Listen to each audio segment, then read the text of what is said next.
ছাত্র জনতা যারা সামনে আছে আপনাদেরকে মনে করিয়ে দিতে চাই, একই সাথে যারা উপদেষ্টা রয়েছেন, আজকে আমরা অনেক উপদেষ্টাদেরকে দেখেছি খুনিদেরকে পুনর্বাসন করার বক্তব্য দিতে।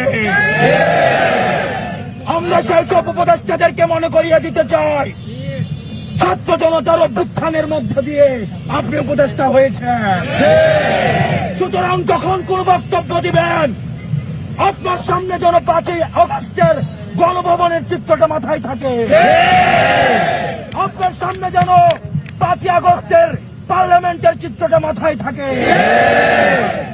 যারা স্বৈরাচারকে পুনর্বাসন করতে চায়, যারা খুনি হাসিনাকে পুনর্বাসনের মতো বক্তব্য দিতে চায়, আমরা ছাত্র জনতা যেভাবে তাদেরকে উপদেষ্টা বানিয়েছি, একইভাবে গদি থেকে ছুড়ে নামাতে আমরা দ্বিধা করব না। আজকের এই মঞ্চ থেকে আমি 3টি দাবি জানাতে চাই। 1 নম্বরে, যারা খুনিদেরকে পুনর্বাসন করার জন্য ব্যাকস্টেজে মেকানিজম করছেন, আপনাদের এই প্লটিং এর আমরা 20 দাঁত ভেঙে দিব। এবং আমরা বলতে চাই, আমরা সচেতন করে দিতে চাই উপদেষ্টাদের, আপনারা সচেতন হয়ে যান, আপনাদেরকে ছাত্র জনতা প্রতিহত করবে।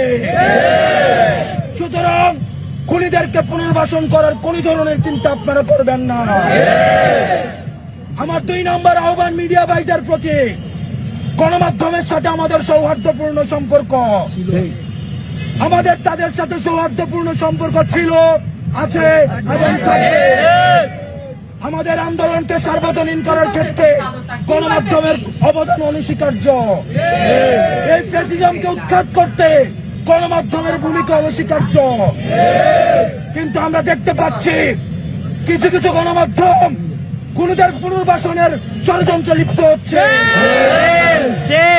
আমরা আপনাদেরকে হুঁশিয়ার করে দিতে চাই, আমরা আপনাদেরকে আহ্বান করতে চাই, আপনারা জনতার কাতারে নেমে আসুন।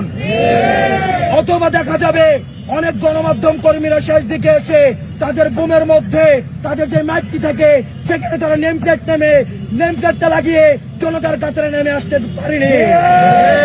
সুতরাং আপনাদের জন্য সেই ভবিষ্যৎ না হয়।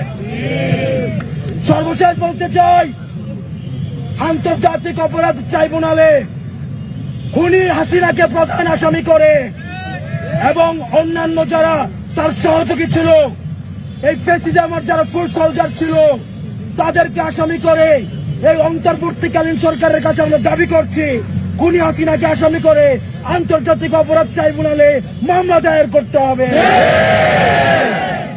রক্তের দাগ এখনো শুকায় না, বাতাসে রক্তের গন্ধ এখনো যায় না, মেডিকেল আহতরা কাতরাচ্ছে। সুতরাং আপনাদের স্পর্ধা হয় কিভাবে আপনারা জনতাকে অস্বীকার করে খুনিদেরকে পুনর্বাসন করবেন? যারা শিক্ষার্থী এখানে রয়েছেন, আমরা আপনাদেরকে বলতে চাই, ক্যাম্পাসে ছাত্রলীগের চলে আসা দখলদারিত্বের যে রাজনীতি, হল দখলের রাজনীতি, ক্লাসরুমের যে রাজনীতি, স্বৈরাচারকে ফুট সোলজার হিসাবে পালন করার যে রাজনীতি, এই রাজনীতি ক্যাম্পাসে পুনর্বাসন আর কোনদিন হবে না, কোন দলের মধ্যে দিয়েই হবে না। আমাদের এখন বিক্ষোভ মিছিল আমাদের এই রাজু ভাস্কর্য থেকে শুরু হবে।